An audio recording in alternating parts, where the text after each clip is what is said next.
또 천사들의 권하에는 그는 그의 천사들을 바람으로 그의 사역자들을 불꽃으로 삼으시느니라 하셨으되 아멘.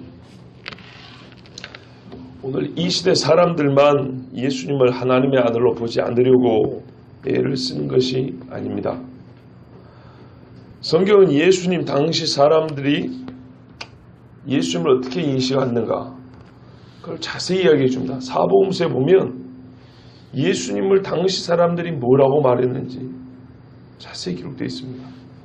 제가 자주 이 시대 사람들은 예수님을 하나님의 아들, 그리스도, 메시아로 보지 아니하고 이렇게 저렇게 그렇게 이렇게 보려고 한다고 얼마나 자주 말씀드렸습니까? 근데 이거는 요즘에서만 그런 게 아니고 옛날에도 그랬습니다. 한마디로 하나님의 아들 예수님으로서 인정하지 않을 수만 있다면 어떤 이름이든지 간에 붙일 수 있었고 요즘도 그렇고 2000년 전에도 그랬습니다. 예수님에 대하여 누구보다도 가장 잘 알아야만 했던 사람들, 그걸 충분한 알 수 있는 증거, 성경, 율법을 갖고 있었던 사람들이 예수님을 뭐라고 말했느냐? 거짓 선지자라 그랬습니다. 거짓말을 하는 선지자는 돌로 쳐 죽여야 됩니다.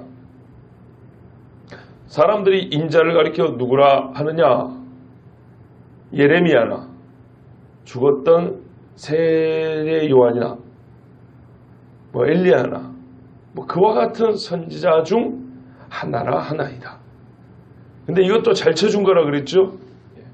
유대인들은 선지자라는 것에 대한 자랑, 자부심이 있었기 때문에 우리에겐 선지자 있다는 자부심이 있었기 때문에 예수님에 대해서 상당히 잘 쳐준 거예요. 그래도 그렇죠. 생각을 해보세요. 제자가 그러네. 사람들이 선생님 보고 거짓말쟁이 사기꾼이라고 그러던데 이렇게 대답 못 하잖아요. 사람들이 하는 여러 이야기 중에 제일 좋은 거 뽑아서 얘기해 준 거예요. 그래도 선생님을 선지자라고는 얘기를 해줍니다. 예수님이 틀렸다 그랬어요. 예수님은 자기를 가리켜 하나님의 아들이라 그랬죠. 베드로가 이렇게 대답하자 참 잘했다 그랬고 하나님께서 너에게 이걸 알게 하셨다 그랬어요. 이걸로 볼 때에도 당시 유대인들이 예수님에 관하여 정확한 지식을 갖고 있었어요. 왜냐하면 이건 다 시편에 기록되어 있기 때문입니다.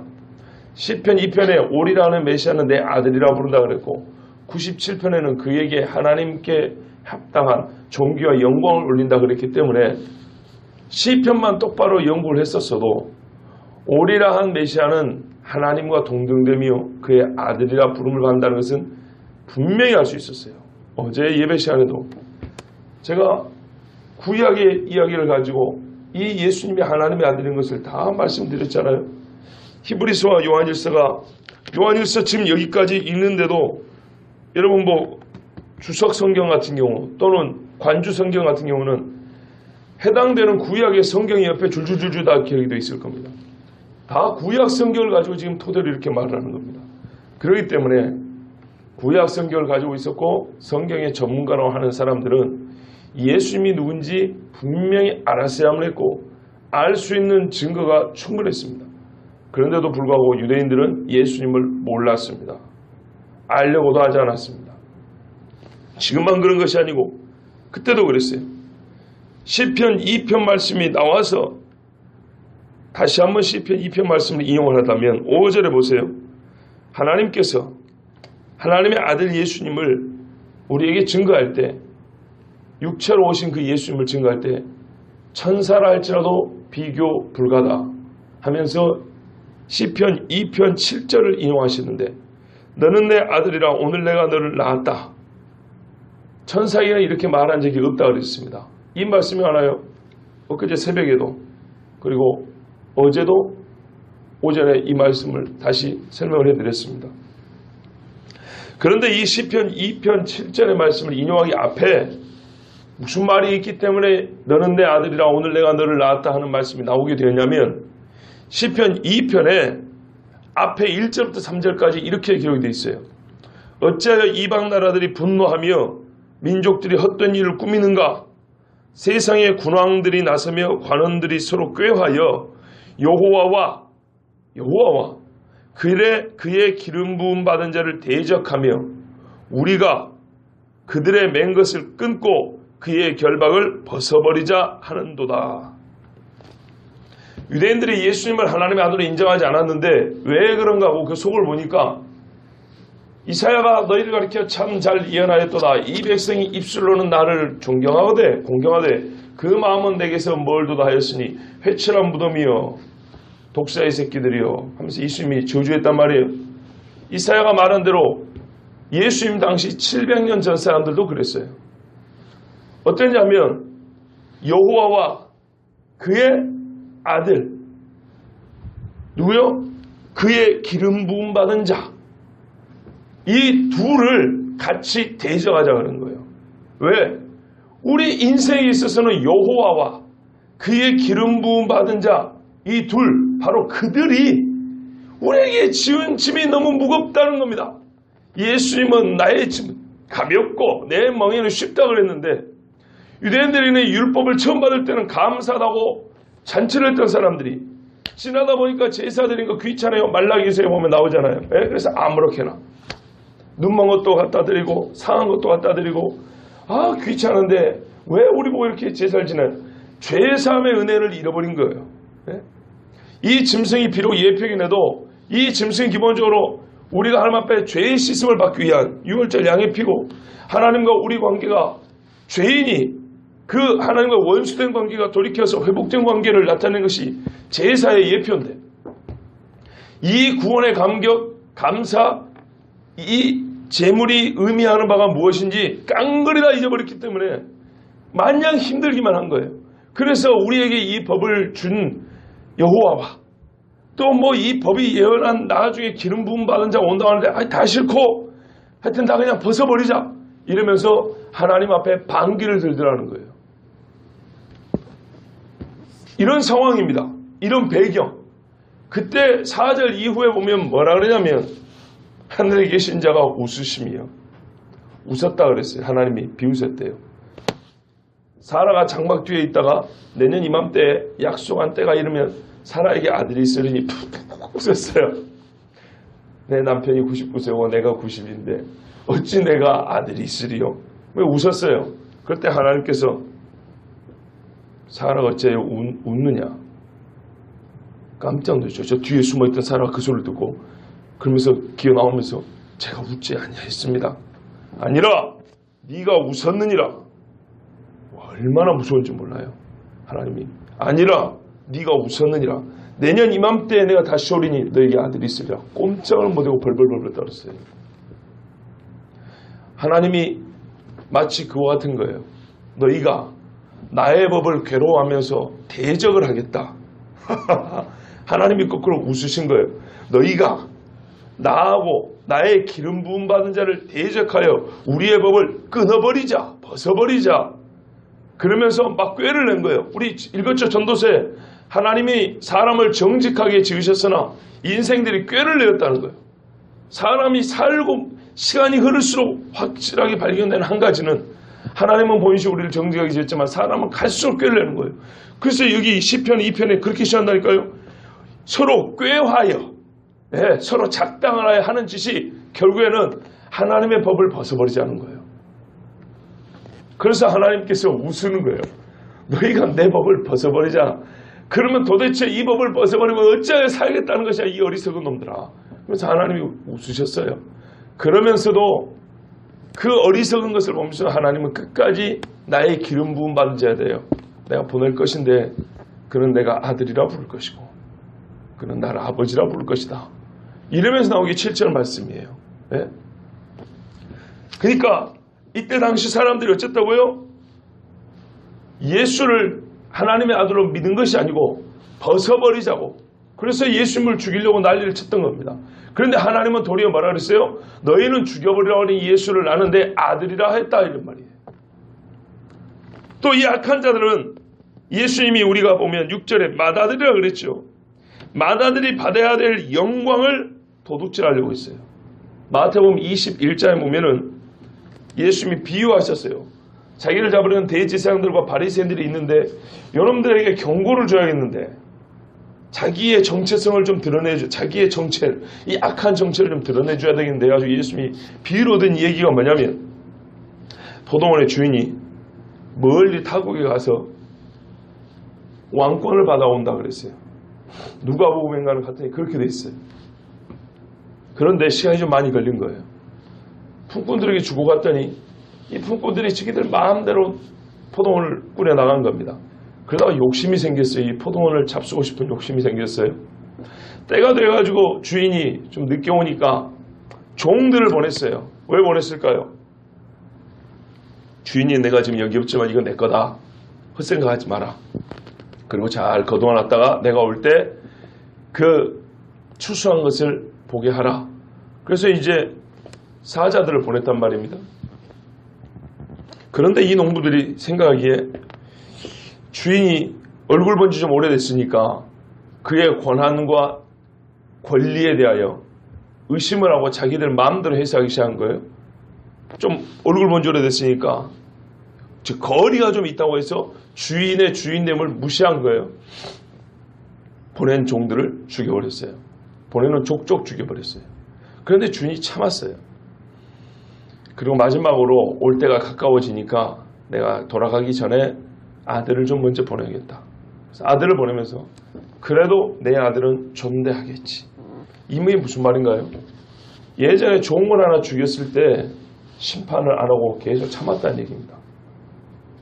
아들까지 보냈다는 것은 아들을 보낼 때까지만 하더라도 내 종들을 지금 많이 죽였는데 이 마지막 아들만 받아주면 내가 이전에 죽인 것까지는 눈 감아 주겠다는 그런 용서의 마음을 가지고 그래도 아들은 죽이지 않겠지. 이제 이런 일만의 기대를 가지고 아들을 보냈더니 이 정신나간 인간들이 하는 생각이 꾀화예요. 가만 보자. 이 집에 아들이 하나밖에 없는데 요 아들만 죽이면 상속받을 자가 없네. 그러면 이 포도원이 누구 것이 되겠는가? 하하하, 우리 것이 되겠구나. 우리가 상속자가 되겠구나. 이래서 아들을 죽여버렸다 그랬어요. 그러면서 예수님이 하신 말씀, 자 그렇다면 너희 상식에는 어떻게 생각하느냐? 그 포도원 주인이 돌아올 때 이 미친 품꾼들을 가만두겠느냐? 가서 진멸하여 없애버리고 이 포도원을 다른 사람에게 주리라. 이 이야기를 듣고 대제사장들과 바리새인들이 분기탱천하여 진짜 예수님을 죽여버리려고 그랬어요. 자기들을 가리켜 말하는 줄 알고. 그러면 이 이야기의 핵심은 뭡니까? 아들을 죽인다 이 말이에요. 아들까지도 죽인다는 거예요. 그런데 왜 대제사장과 바리새인들이 성질을 냈죠? 아직까지 예수님을 죽일 것을 그렇게 공개적으로 드러내지는 않았어요. 속으로만 생각하고 있어요. 자기들끼리만 작당하고 있었지. 그런데 예수님이 그걸 정확히 봐버린 거예요. 그러면 아이고 부끄러워 이래 가야 되는데 이 악한 인간들은 스스로 드러낸 거예요. 화를 내면서 우리 속에 그런 생각이 있었다는 걸 스스로 드러낸 거예요. 그거 우리들하고 하는 소리지 이 나쁜 놈. 아 너희가 나를 죽이려고 그랬구나. 예? 스스로 그걸 드러낸다고요. 귀신이 참 멍청해요. 가만히 있으면 모를 건데 예수 믿는 사람들이 가까이 오면 스스로 아이고 무서워라 저리 가라 하면서 귀신 든 거를 드러내요. 똑똑한 것 같아도 바보 같은 게 귀신이에요. 예? 안 그렇습니까? 가만히 있으면 모를 텐데 귀신 든 사람이 꼭 예수 믿는 사람이 오면은 나 여기 있어 하고 드러내요. 벌벌벌 떤다든지 야 예수 형이 가 막 그러고 막 성질 낸다든지. 이 사람들이 그런 사람들이에요. 스스로 예수 죽일 생각을 품었다는 것을 멍청하게도 드러냈어요. 결국에는 그 일을 실행을 했죠. 제가 지금 말씀드리고 싶은 건 이겁니다. 지금이나 그때나 하나님의 아들로서 예수님을 알고도 믿지 않으려고 하고 죽이려고 꾀하는 것이 사람의 본성이라는 겁니다. 죄악된 본성. 그래서 요한복음에 예수님이 그랬어요. 때가 이르면 사람들이 너희를 내가 미워서 잡아 죽일 거다.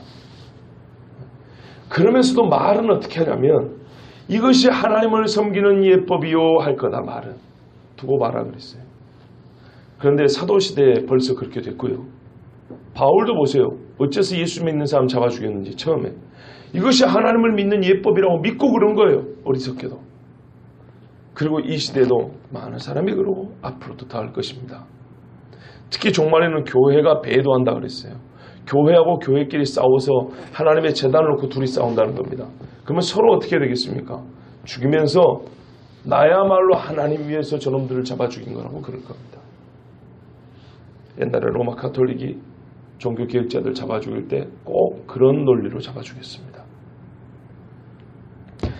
자, 이렇게 사람들은 예수 그리스도가 하나님의 아들이라는 것을 인정하지 않으려고 하는데, 우리 예수님께서는 이 땅에 오신 육체로 오신 이 예수님이 내 아들이라고 사람은 기어코 부정하려고 하는데 하나님은 기어코 인정하려고 무진장 애를 쓰고 있는 모습을, 인간적인 표현을 쓰자면 그렇게 애를 쓰고 있는 모습을 이 히브리서에서 우리가 확실하게 볼 수 있다 이 말입니다. 그러니까 하나님의 아들로서 예수님을 믿지 않는다는 것은 하나님을 대적하는 게 되는 거예요. 자연적으로. 우리 하나님이 어느 정도까지 육체로 온 이 예수가 내 아들이라고 증명을 하냐면, 마리아의 아들이라고 내 아들이라고 증명하냐면 천사와 비교를 해서라도, 그렇게 해서라도 내 아들이라는 걸 증명한다는 것입니다. 그런데 오늘 7절 말씀은요, 이미 5절, 6절부터 계속 그게 반복이 되었지만 이제 2장 초반까지 계속 갑니다.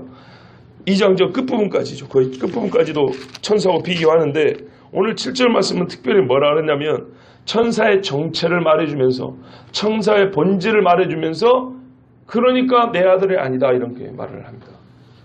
제가 이 1장 5절부터 그랬어요. 4절 이하부터 말씀할 때 하나님의 아들로서의 예수님을 증명하는 것이 전체적인 주제지만, 더불어서 비교를 하다 보니까 천사도 알게 되고 아론과 모세와 여호수아의 사역과 그 한계도 자연스럽게 알게 된다고 그랬어요. 특별히 천사에 관해서는 성경에 여러 군데 말씀이 있지만, 오늘 이 말씀이 하나님의 아들 예수님과 비교하여 상당히 자세하고 그의 정체와 본질과 사역, 역할에 대하여, 기능적인 의미에 대해서까지 우리에게 많은 말씀을 가르쳐주고 있으니까 더불어서 천사에 대해서도 우리가 깨달을 수 있는 바가 많다 그랬어요. 오늘 이 말씀을 한번 보십시다. 7절에 뭐라 그러냐면 5절 6절부터 계속 천사에 비해서 탁월하시고 우월하신 예수님을 말씀해주고 있지만, 특별히 7절은 시편 104편을 인용해서 또 천사보다 우월하신 예수님을 말합니다. 그는 그의 천사들을 바람으로 그의 사역자들을 불꽃으로 삼으시느니라. 이것이 시편 104편 말씀을 인용한 것인데, 오늘은 시편을 한번 찾아보겠습니다. 여러분 104편을 한번 찾아보십시오.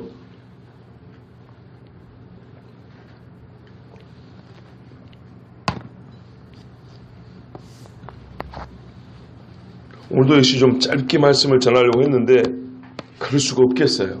러시아 가시기 전에 좀 말씀을 그래도 깊이 좀 볼 필요가 있다고 봅니다. 시편 104편 1절부터 4절을 한번 읽겠습니다. 같이 시작. 내 영혼아 여호와를 송축하라. 여호와 나의 하나님이여, 주는 심히 위대하시며 존귀와 권위로 옷 입으셨나이다. 주께서 옷을 입음같이 빛을 입으시며 하늘을 휘장같이 치시며 물에 자기 누각의 들보를 얹으시며 구름으로 자기 수레를 삼으시고 바람 날개로 다니시며 바람을 자기 사신으로 삼으시고 불꽃으로 자기 사역자를 삼으시며. 아멘. 이 끝부분 4절에 바람을 자기 사신으로 삼으시고 불꽃으로 자기 사역자를 삼으시며, 이 부분을 따온 것이 7절입니다. 단어만 조금 다르게 되어 있어요. 순서만. 시편에는 바람으로 자기 사신을 삼으시고 불꽃으로 자기 사역자를 삼으시고 이렇게 됐는데, 히브리서는 천사들을 바람으로 사역자들을 불꽃으로 해갖고 앞뒤만 바뀌어져 있어요. 그렇게 되어 있죠.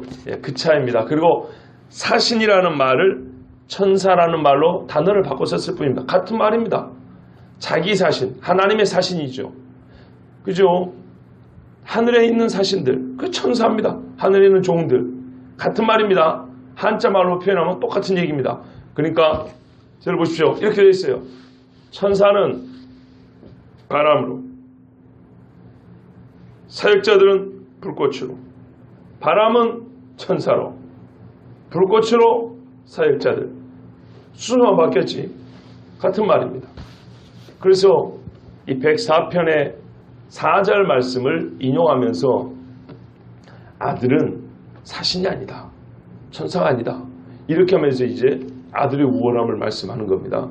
그런데요, 시편 104편을 보시면 전체적인 맥락은 하나님의 권능, 그 영광을 그림 그리듯이 묘사를 하는데 어떤 배경을 묘사하냐면 하늘에 궁전이 있지요. 우리가 보통 왕들이 있는 궁전을 묘사하면서 그 왕의 능력과 위세의 혁혁함을 드러내지 않습니까? 예를 들면 솔로몬이 궁전을 지었을 때 이 앞에 사자, 그 돌 사자 상이 이 보좌 옆에 이렇게 쫙 있고 계단이 뭐 이렇게 쫙 있고 거기에 막 신하들이 도열해갖고 앉아 있고 막 횃불이 타고 있고 큰 기둥들이 막 대리석 기둥이 막 있고 백향목으로 막 궁전을 지어놓고 스바 여왕이 와서 정신을 잃을 정도로 이렇게 했다 그랬어요. 내가 귀로만 들었는데 와서 보니까 솔로몬이와 당신의 영광과 이 나라의 위세가 생각했던 것 이상입니다. 그거를 이 스바 여왕이 느꼈던 거를 알려주려고 그 궁전을 묘사합니다. 그 사람들 앉아있는 거, 먹는 거, 마시는 거. 에스더서에도 초반에 보면 아수에로 왕, 즉 페르시아가 얼마나 대단한 나라인지를 말하려고 127도의 사람들과 180일 동안 잔치를 베푸는데 어주가 한이 없으며 무슨 뭘 깔고 뭐 바닥에는 무슨 돌고 순전히 요즘 말하면 보석 수준에 해당하는 그런 돌들을 깔았다는 거예요. 보석으로 땅을 깔고 무슨 옷을 입고 뭘 잔치를 베풀고 그러면서 그 궁전의 잔치를 묘사하면서 그러므로 이 나라는 엄청난 나라다. 이거를 자연스럽게 보여주는 거죠. 마찬가지입니다. 하나님이 얼마나 엄청난 분이냐. 감히 사람이 상상할 수 없는 영광과 위세와 그 전능하신 능력을 갖고 계신 분이냐. 오늘 이 말씀 그대로 있어요. 봐보세요. 내 영혼아 여호와를 송축하라.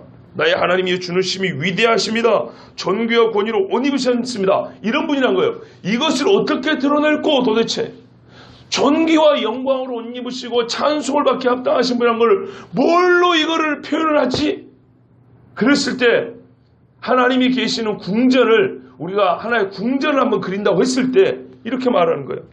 여호와께서 앉아 계신 곳을 우리가 사람의 궁전을 비유하여 표현을 하자면 여호와 하나님이여 당신은 왕이 왕복을 입는데 그것이 아니고 태양빛보다 더 큰 우주의 근본적인 빛이 있을 때 우주를 밝히는 빛이죠. 그 빛을 샥 걷어다가 불러가지고 코트로 이렇게 딱 걸치셨다는 얘기입니다. 예? 그리고 하나님은 하늘 있죠. 하늘을 차같이 쫙 펴놓은 이 하늘을 다시 어떻게 해요? 끌어다가 뒤에 병풍 치듯이 이 우주를 놓고 하늘을 끌어다가 쫙 말아다가 다시 쫙 펼쳤더니 이 궁전 뒤를 감싸는 멋진 그림, 예? 명화를 담은 병풍전을 쫙 둘러있다는 겁니다. 빛으로 옷을 입으시고 하나님은 왕이라 한다면 왕정을 이렇게 펴놓을 수 있다는 거예요. 이건 사람이 할 수 없는 것이죠. 이 정도로 하나님이 영광스러운 분이고 그 존귀와 위엄이 한이 없으시다는 걸 표현하는 게 이렇게밖에 안 되는 거예요. 왜냐하면 사람의 생각이 제일 높고 영광스러운 분이 왕이란 말이에요. 근데 인간 왕이 취할 수 없는 것들을 하나님 취하고 계신다는 거예요. 그리고 하나님이 앉아 계시는 누각, 예를 들어서 정자를 하나 짓는다고 했을 때 그 기둥을 어디다 박았냐? 태평양이고 대서양의 바다에다 박은 거예요. 그러면 그 정자는 얼마나 크겠습니까? 예? 시편에 이미 우주는 하나님이 발등상밖에 안 된다 그랬는데 표현하자면 하나님이 이 휴가 때 정자에 앉아가지고 바람을 쐬신다 할더라도 그 정자의 기둥 하나를 어디다 세우냐? 태평양 가운데다 박아버린다 이 말이에요. 그 정도로 어마한 분이 하나님이라고 표현하는 거예요. 하나님을 향해 시를 줘도 이 정도 지어야 되는 겁니다. 막 좁쌀만하게 지어놓고 이렇게 하는 게 아니에요. 얼마나 위대한 찬송을 부르는지 봐보세요. 하나님을 이렇게 크게 생각해요. 요즘에는 하나님을 요만하게 생각해요. 요만하게. 예? 제가 며칠 전에 그랬죠. 하나님의 말씀을 개밥 취급한다고요. 하나님을 무슨 똥개 취급을 해요. 구름으로 자기 수를 삼으시고 하나님이 행차할 때 김기사 차대령에 하면 뭐가 나와요? 태풍이 불면 구름이 어떻게 해요? 대륙을 덮어버립니다. 예? 태풍이 몰고 오는 구름은요 중국을 덮어버려요. 인터넷 한번 봐보세요. 뉴스 같은 거 봐보세요. 태풍 구름이 얼마나 큰가. 그죠? 하나의 대륙을 태풍이 불으면 호주를 싹 덮어버려요. 이 어마어마한 구름들을 다 모아가지고 이게 수레예요. 수레. 하나님이 앉은 수레는 요 정도 크기, 이 정도 사이즈예요. 그 다음에 이게 말이 끄는 줄 아십니까? 말이 안 끓어요. 봐보세요. 바람 날개로 다니시며 에너지가 가솔린도 아니고 경유도 아니에요. 뭐 전기도 아니에요. 천지에 사방 천지를 떼는 사방에 바람이 있으니 스가랴서 같은데 예? 이 대기를 순환시키는 이 바람이 있죠? 이 태풍 불고 뭐 맑기도 하고 비도 오고 구름도 몰고 다니는 바로 그거요. 이 우주를 아니 지구를 감싸는 대기의 순환을 일으키는 이 바람 이것들을 모아다가 야 구름 좀 밀어봐라 이런 거예요. 이 정도라는 겁니다. 하나님의 혁혁함이 하나님의 전능함이 생각만 해도 기분 좋지 않으세요? 예? 바람이 이 수레를 밀고 끌어요. 구름을 하나님은 거기 딱 앉아계시고 빛을 코트로 샥 입으시고 말이죠. 얼마나 멋진가 몰라요. 그 다음에 빠진 게 있네요. 이건 다 비인격적인 궁정의 도구들이죠. 하나님 쓰는 비인격적인 종이 있어야 될 거 아닌가. 신하들 여봐라 하면 오는 인간들이 있어야 될 거 아니에요. 그죠? 아수에라 여봐라 하면은 하만이 오는 것처럼 모르드게 오는 것처럼 누가 와냐 하면은 천사들이 도열해 있는 거예요. 여봐라 걔 없는 누가 밖에 없느냐 하면은 우리같이 썩어질 인생들이 아니고 천사들이 와가지고 네 제가 여기 있습니다 하고 샥 많은 물소리보다 큰 수많은 천군 천사들이 눈이 번개처럼 번쩍번쩍하는 이 인간들이 말 천사적 인간이 아니고 이것들이 샥 서가지고 하나님 앞에 경배를 한다 이런 말입니다. 이래서 뭐가 완성이 돼요? 하나님의 궁전 모습이 한 폭의 그림이 쫙 정리가 되는 거예요. 이분이야 하나님이시라고 말하는 거예요. 자 그때 천사가 나왔어요. 이 어마어마한 하나님을 모신 존재가 누구라고요? 천사라고요. 그런데 말이죠. 4절에 재밌는 말씀이 있어요. 구름을 끄는 것이 바람이에요. 그런데 그 다음에 바람을 자기 사신으로 삼으시고 이렇게 해놨어요. 그러면 이 바람은 구름도 끌고 하나님의 종도 됩니까? 사신, 말 그대로 하나님의 사신이니까 천사를 말합니다. 하늘에 있는 종, 천사. 뭐가 좀 이상하지 않으세요? 나머지는 하나하나 정리돼 이거는 바람만 두 가지로 쓰였잖아요.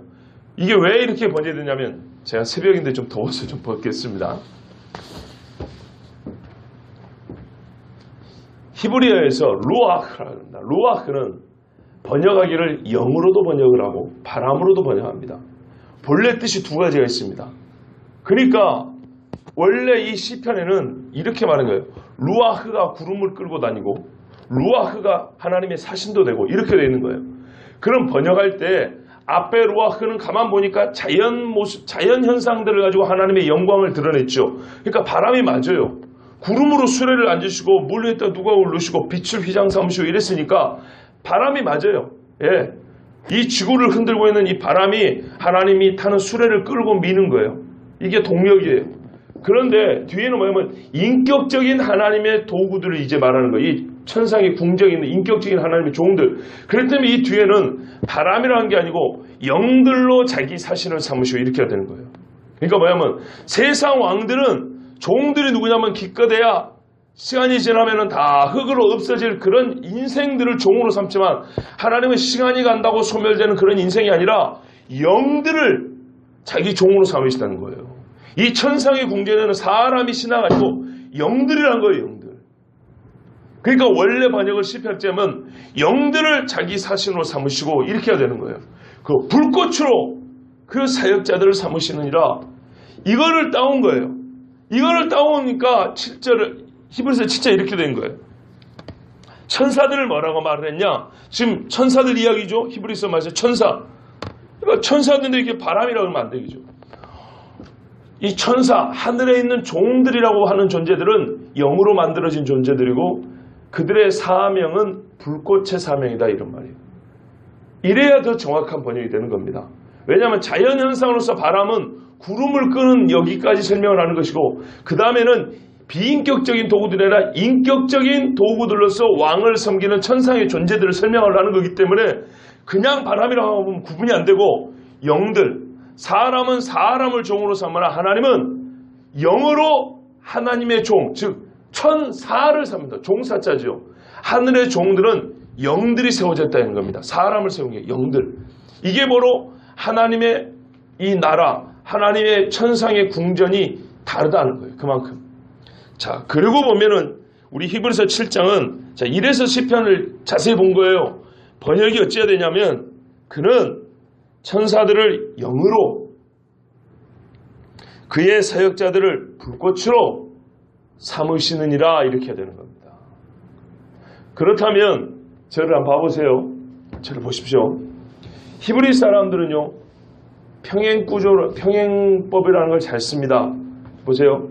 A는 A-, B는 B- 이렇게 나란히 쓰는 그런 글쓰기 방법을 잘합니다.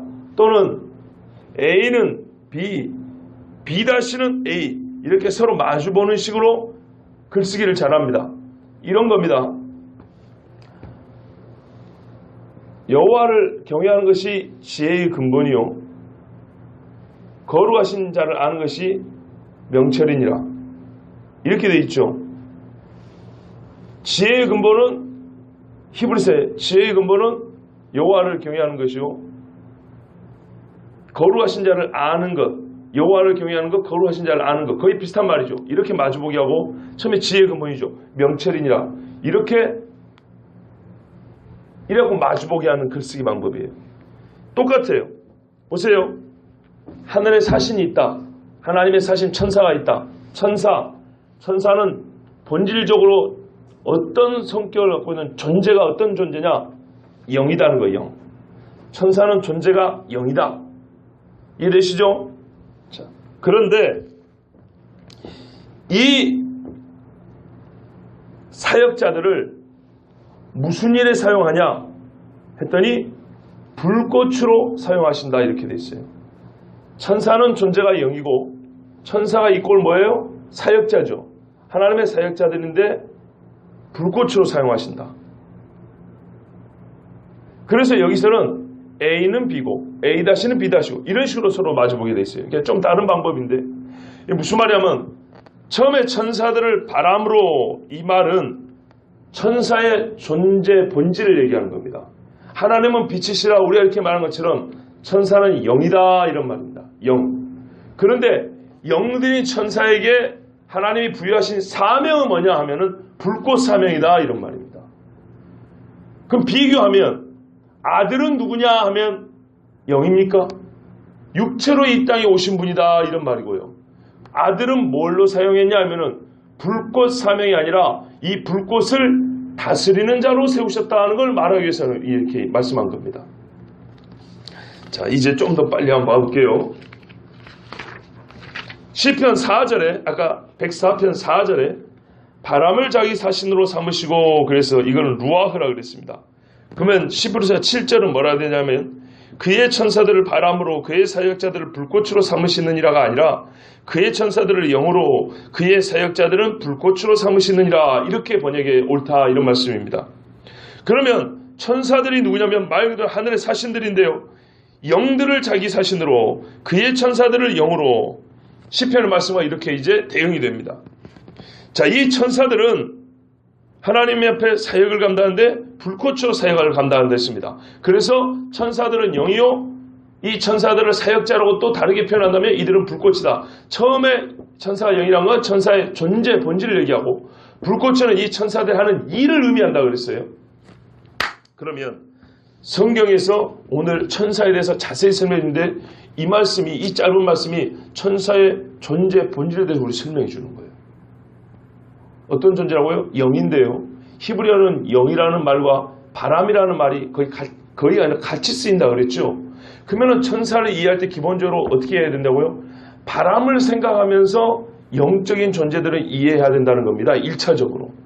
영이라는 게 뭔가 생각할 때는 우리가 알 수 있는 걸로 설명하자면 1차적으로 바람을 떠올려야 된다는 얘기입니다. 천사들은 바람과 같은 존재라는 거예요. 그럼 바람이 어떻습니까? 첫째로 보이진 않지만 힘이 무지하게 셉니다. 그죠?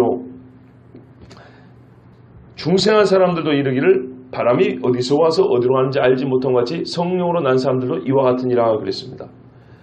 바람을 비유했습니다. 바람은 보이지 않지만 강력한 힘을 가지고 있습니다. 두 번째는요. 바람은 보이지 않고 엄청나게 빨라요. 요한계시로 보면 하나님께서 천사들을 불러서 재앙을 낼 때 바로 즉시로 그런 일들이 발생을 합니다. 대접을 갖다 부른다든지 나팔을 부르라면 부른다고 한다든지 나팔이 분 직후에 무슨 재앙이 이 땅에 떨어져 나온다든지 하면서 즉시로 이런 일이 발생합니다. 두 번째는 천사는 엄청난 힘을 갖고 있습니다. 얼마나 힘이 세냐면 여러분 소돔과 고모라를 칠 때 천사들이 우리가 그랬어요. 자기들이 재앙을 내린다 그랬어요. 하나님 앞에 위임을 받았습니다. 애굽의 장자를 친 천사는 시편에도 말하면 재앙의 천사 이렇게 되어 있습니다. 여호수아가 만난 천군의 대장은 엄청난 힘을 갖고 있었고요. 다윗이 그 잘못된 인구조사해 가지고 유대인들에게 그 온역으로 쳐 죽였던 아라우나의 타작마다에 있었던 천사 봐보십시오. 예루살렘을 쳐 죽이려고 했습니다. 사무엘하 24장 있으니까 한번 읽어보십시오. 그 다음에 발람 선지자 가는 길을 막았던 칼 들고 있었던 천사를 봐보세요. 생소하진 않죠. 다 아는 이야기죠. 그리고 히스기야 당시에 아수르 군대 18만 5천을 쳤던 천사를 봐보세요. 다 엄청난 힘을 갖고 있습니다. 성경에 등장한 천사는 한 번도 비실비실한 천사가 하나도 없습니다. 전부 다 무지막지하고요. 엄청난 힘을 가지고 있었고 그 권세는 사람이 가히 상상할 수 없는 권세들입니다. 성경에 등장한 천사는 전부 다 그렇습니다. 본래 그렇습니다. 바람이 이 땅에 불면 태풍만 불으면 어떻게 됩니까? 재산이고 사람의 생명이고 다 위태로워지는 것처럼 실제로 천사들이 등장하는 구석 곳곳마다 그렇게 됐습니다. 그리고 하나님이 이 종들을 언제 쓰냐면 히브리서 1장 14절에 보면 모든 천사들을 섬기는 영으로서 구원받을 상속자들을 위하여 섬기라고 보내심이 아니냐 이렇게 말씀했죠. 불꽃으로 삼으시느냐. 그런데요. 이 천사들을 먼저 이 불꽃의 능력으로 구원받을 사람들을 섬기려고 즉 성도의 견인 하나님이 구원하기로 작정한 그 영혼이 하나님 앞에 오도록 마귀가 그 영혼을 뺏어가지 못하도록 지켜서 끌어오는데 이 천사들이 사역자로서 쓰임을 받는다는 얘기입니다. 영들이니까 이 일을 하지 같은 사람을 종으로 세웠거니 이 일을 할 수가 없습니다. 두 번째는요. 불꽃이란 말을 한번 봐보세요. 불꽃은 우리 하나님이 세상을 심판할 때 그 진가가 드러나는 이 상징이 불입니다. 불. 천사들이 그 어느 때보다도 가장 크게 쓰임을 받을 때는 종말의 심판 때입니다. 예수님도 그 천사들을 보내서 추수하여 가라지는 쭉정이는 모아다가 불에 던져버린다 그랬어요.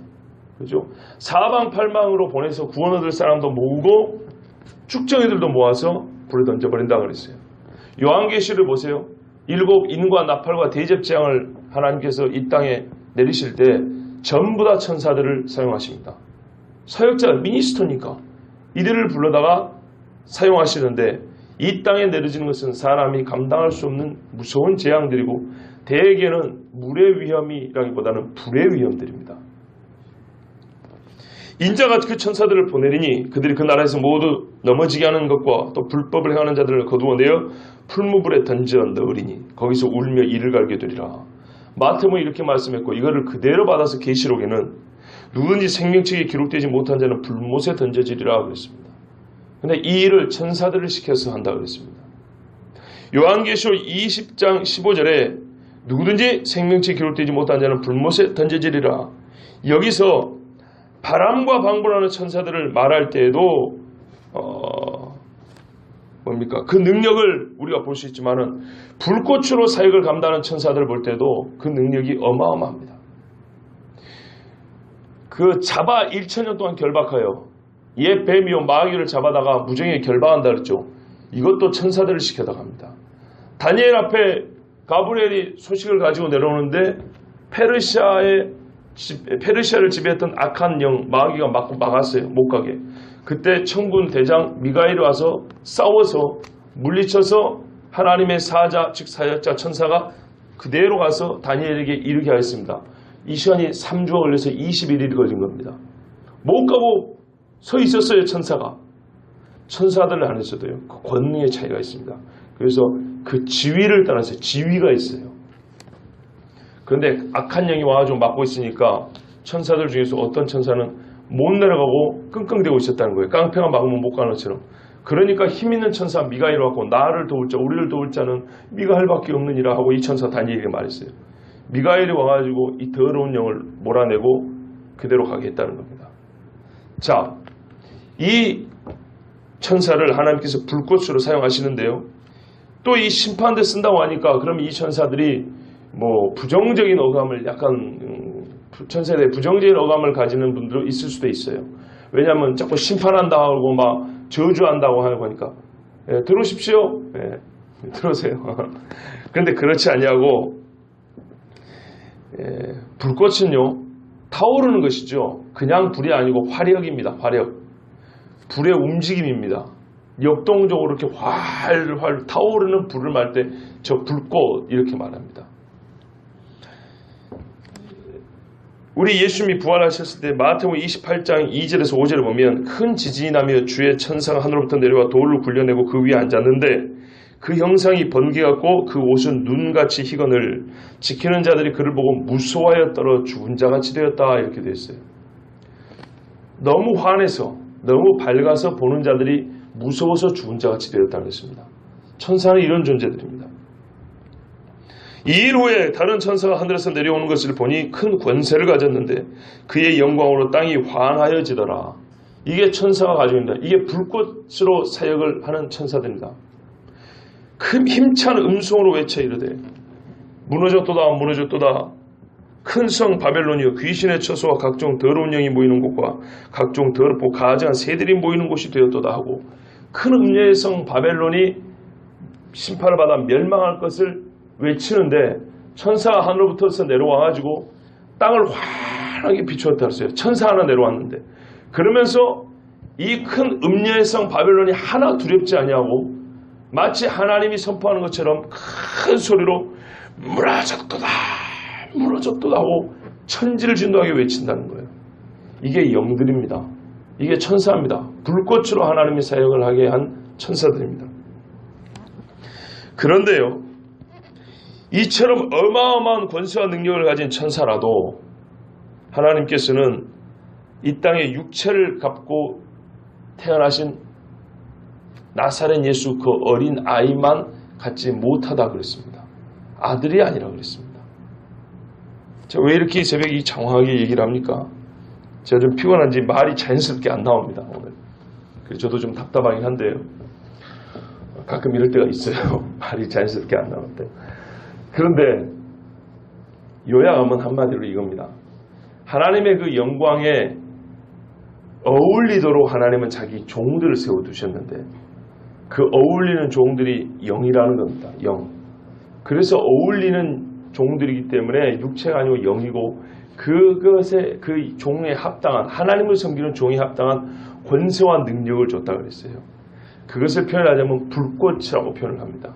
그 밝음과 능력과 힘을 표현하기에 불에 활활 타오르는 화력과 같이 천사들에게 그 어마어마한 능력을 줬다는 거예요. 예. 세상의 군왕들을 우습게 여기고 하나님이 그들을 쳐버리는데 자기의 종들을 그렇게 쓰신다는 겁니다.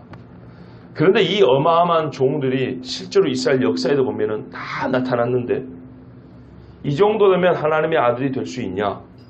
어린 반프로치도 없다 이 말입니다. 제 아무리 이 뛰어나고 능력 있는 천사를 할지라도 마귀와 싸워서 이길 만한 두루도는 화염검으로 에덴 동산을 지키는 이런 천사를 할지라도 그 쫓겨났던 아담의 후손으로 오신 베들레헴의 그 마구간에 태어난 어린아이 예수님에 비할 수가 없다 이 말입니다. 이 어마어마한 천사라도. 그러니까 천사를 한껏 높여놨죠. 그래 봤자 예수님이 죽은 자를 살릴 때도 아니고 육체로 막 태어나는 예수님에 비해서도 전혀 비교할 수 없을 정도로 천하고 낮은 것이 천사야. 이런 말입니다. 그러니 하나님의 아들 예수님이 얼마나 높고 위대하고 능력이 많으신 분이냐. 읽는 자들은 깨달을진저 이런 뜻입니다. 골로새서 2장 18절 첫 부분에 뭐라냐면 아무도 꾸며낸 겸손과 천사 숭배를 이유로 너희를 정죄하지 못하게 하라고 했어요. 세상에는 천사를 얘기 안 하고 예수에게는 천사 하는데 그러다 보니까 가끔 이 위대하고 능력 있는 천사를 만나고는 멍청이같이 절을 하고 숭배하려고 하는 사람들이 있어요. 그리고 천사의 상을 만들어 놓고 막 절하는 바보들이 있다 이 말이에요. 그러니까 세상 사람들 오히려 교인들을 비웃을 때 너희는 예수를 믿는다더니 천사를 숭배하네 이렇게 놀리는 사람이 있대요. 그런 소리를 듣지 않도록 조심하라. 그런 말씀이었고요. 히브리서 4장 14절에도 그러므로 우리에게 큰 대제사장이 계시니 승천하신 이곳 하나님의 아들 예수시라. 우리가 믿는 도리를 굳게 잡을지어다. 믿는 도리를 굳게 잡으러 이 외에도 여러 번 반복해서 말합니다. 우리가 믿는 도리는 하나님의 아들이지, 아들을 믿는 이 도리를 잡는 것이 믿는 도리라는 것이지 천사를 잡으라고 한 적이 한 번도 없습니다. 그러므로 우리 하나님께서 이렇게 반복하여, 앞으로도 계속 나와요, 반복하여 천사를 비교한 것은 사실상 어떤 의미에서는 인간주의는 비교하기가 시당치 없고, 땅에 사는 사람들 입장에서 볼 때는 천사같이 위대하고 힘있고 능력 있는 존재가 없는데, 특히 유대인들이 볼 때는 말이죠, 히브리서잖아요. 히브리 사람들이 볼 때는 히브리 역사에 이렇게 위대한 존재들이 없는데, 아무리 그들이 위대하게 보이고 역사의 기록이 남아있다 할지라도 마옥 안에 태어난 아기 예수에게조차도 비할 바가 없으니, 하물며 십자가에 죽으시고 부활하시고 승천하시고 심판하러 다시 오신다는 예수님에게 어찌 천사를 비교하여 하나님의 아들을 말할 수 있겠느냐, 이런 뜻입니다. 여러분, 우리는 이미 천사를 숭배한다거나 천사와 예수님을 비교하지는 않습니다. 그런데 비교하지 않는 건 옳은 일이지만 천사를 똑바로 알고 비교하지 않는 신앙이 돼야 돼요. 천사를 시상초 너무 몰라가지고 하나님의 아들과 비교할 줄 모르는 것, 이것보다는 천사를 알아요. 너무 잘 알아요. 천사를 꿰뚫어 보고 있어요. 그럼에도 불구하고 하나님의 아들 예수님과 비교할 수 없다. 이렇게 해야 우리의 신앙이 훨씬 더 견고해질 수 있습니다. 그래서 우리 하나님은 천사도 알아야 된다고 가르쳐 주신 거고, 그 천사를 알면 알수록 우리에게 구원의 유일한 길을 내어주신 하나님의 아들이 얼마나 위대한가를 훨씬 더 자세하고 깊게 알 수 있으며 이 믿는 도리를 굳게 붙잡을 수 있기 때문에 주신 말씀입니다. 천사는 우리가 숭배할 자가 아니고 하나님의 사역자입니다. 제 아무리 영이고 불꽃의 사명을 감당한다 할지라도 하나님의 종이지 아들이 아닙니다. 그리고 천사가 부러워한다 그랬어요. 이 복음이 선지자들로부터 이런 복음이 밝혀지리니 천사들도 알기를 원하였던 바라. 천사도 살펴보고 싶은데 하나님이 감추었던 게 뭐냐면 우리 같은 죄인이 말이죠, 나중에 천사가 얻지 못할 하나님의 자녀의 이름을 얻는다는 거예요. 이것이 천사가 부러워하는 것이라고 그랬어요. 그러니 어리석게도 천사를 숭배하거나 타락한 천사, 귀신을 숭배하는 이런 일은 절대 없기를 바라고요. 오직 하나님의 아들 믿는 도리를 굳게 붙잡으시길 바랍니다. 기도하겠습니다.